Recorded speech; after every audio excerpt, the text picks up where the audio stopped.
Hello everyone, today we're talking about dreams and turning yourself in. This isn't just a drama, it's a legendary saga. But no matter how much Nameless tried, Taihe was as stubborn as a rock, so they decided to settle it with a duel.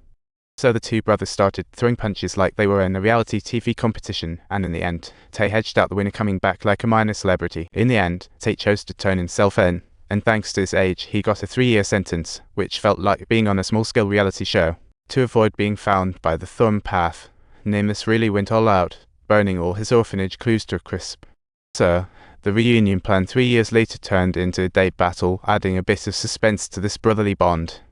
Nameless arrived at the place where his parents' ashes were kept, using the guise of an intern college student, and the old man opened the door for him. But when he saw his mother's ashes, the flood of emotions burst forth, and he was in tears.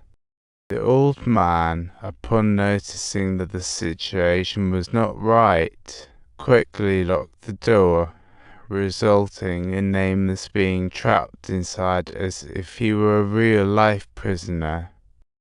The mayor's men were already prepared, while the old man thought he was doing something noble for the country. How hilarious. The mayor and his thugs arrived on the scene, while Nameless, in the darkness, prepared to strike back like a ghost. When the thugs came in, the room was pitch black. Nameless took the opportunity to strike like a ninja, silent and dead. In the dark, he took out one thug after another, as if he were playing a level-up monster-slaying game. Finally, he ran back to his childhood home, reminiscing about happy times with his parents, kind of like rewatching a childhood cartoon. Watching the killers chase after him, Nameless decided to fight back like a superhero to save himself. To let his parents rest in peace, he scattered their ashes on the land they once lived on, a move full of heart and strength. Meanwhile, Mayor Downer was indeed self-doubt, faking Nameless' death cycle so dramatic. The mayor even found a corpse that looked just like Nameless to pull off a perfect deception. But because of the mayor's fear, Nameless got a breather. Life is like a play, and the play is like life. In a serendipitous moment, he discovered that the boss always took a pen when he left, and he was thrilled. That pen was like the key to the vault, and he quickly shared this exciting news with Prosecutor Wuming. The next day, Wuming showed up with a search warrant, like a big party crashing the house, but after searching for ages, found nothing. Just as they were about to leave, she got Thorn Bandit to sign a confirmation, and his pen had a secret remote hidden inside.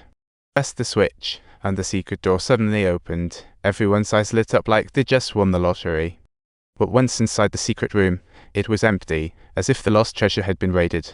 Wuming intended to find money laundering evidence, but stumbled upon an empty city scheme. Thorn Bandit was indeed cunning.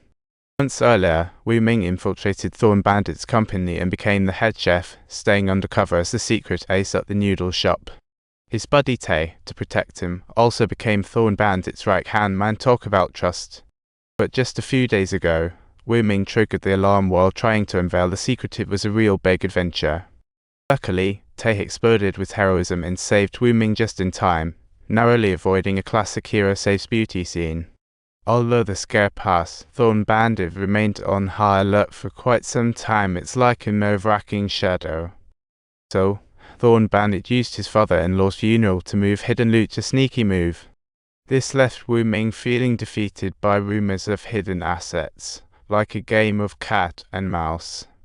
So Thorn Bandit arranged for Wuming to take his place on a cooking show, and lo and behold, Wuming became an overnight sensation. What a new star in the food world. The spotlight even overshadowed Thorn Bandit, turning it into an epic movie climax.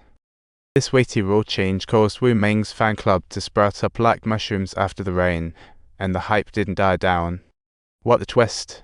The show Thorn Bandit was responsible for felt a bit dimmed as a result. However, Wuming's continuous success caused a rocket-like increase in the profits at Gonggol Garden. It was as if the vault door opened wide.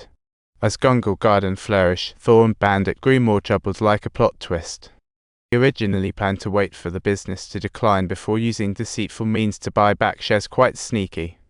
To get rid of Wuming, Thorn Bandit financed a new noodle shop across from Gonggol Garden, attempting a comeback. As soon as Wuming opened his shop, it was packed, resembling a Hunger Games scene.